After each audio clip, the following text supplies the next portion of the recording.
What do you hate? Is it a person, a place, or a feeling? Is it a mix? Do you hate the way that someone makes you feel whenever you are somewhere specific? What does it actually mean to hate, and is it the antithesis of love? These are all the things that have been on my mind recently, but I've come to the conclusion that I hate my younger self. I hate the way that I thought and I spoke and I dressed and I acted and I coped, and I didn't realize this until very recently. This doesn't just mean 2011 or 2014 me. I do not like who I was last year, and I question who I was last night. In self-development land, as I like to call it, there is this constant drive for this pursuit of better.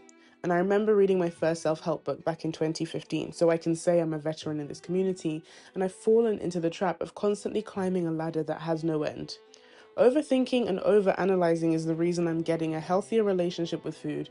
I've improved my grades, and I am this current evolution of who I am. However, in that same breath, it is the reason I struggle to look myself in the mirror and be okay with who I was yesterday. This revelation has been deeply painful because everyone else seems to be just fine with the choices they make and the mistakes they make, and everyone seems to be so much more chilled and relaxed and okay with letting loose and the idea of being young and being dumb. It is obviously not healthy to actively hate and dislike everything about yourself. So I obviously sat down for a while and I journaled and tried to work out where it stems from.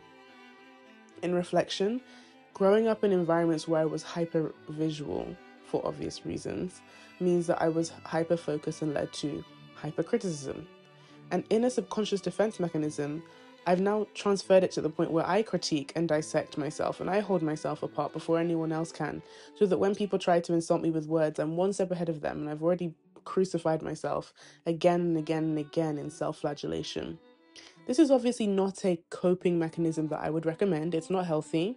And maybe this is completely unrelatable to you and you are completely fine with who you are. You don't subscribe to this obsession with self-improvement and iterative development. And that's great for you. I'm happy.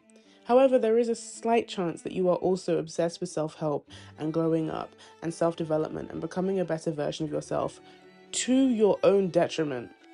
I hope you can just take the time to appreciate who you are. Who I was in 2011 and 2014 and even last night did the best that she could.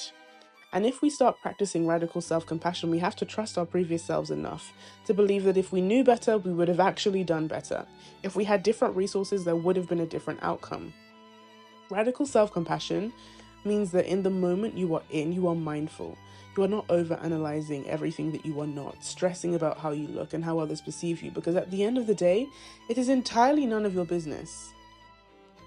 This obsession with an idealized future version of yourself is detrimental to past, present, and future you. Past you, the little girl at the corner of the playground just trying to process social isolation and rejection, deserves to be nurtured. Present you, who is trying to figure out this transition from teen years to adulthood or womanhood or whatever else, deserves to be nurtured. And future you at 80 years old deserves to look back and not regret everything that you did in pursuit of perfection, which at the end of the day is an asymptote that none of us will ever reach. I guess what I'm trying to say is that moving forward, I want to go out of my way to practice radical self-compassion, and I hope that you guys can do that too. It doesn't matter if your shirt is slightly wrinkled because you didn't steam it properly, or that your shoes are slightly scuffed, or that you have an accent that isn't perceived as desirable.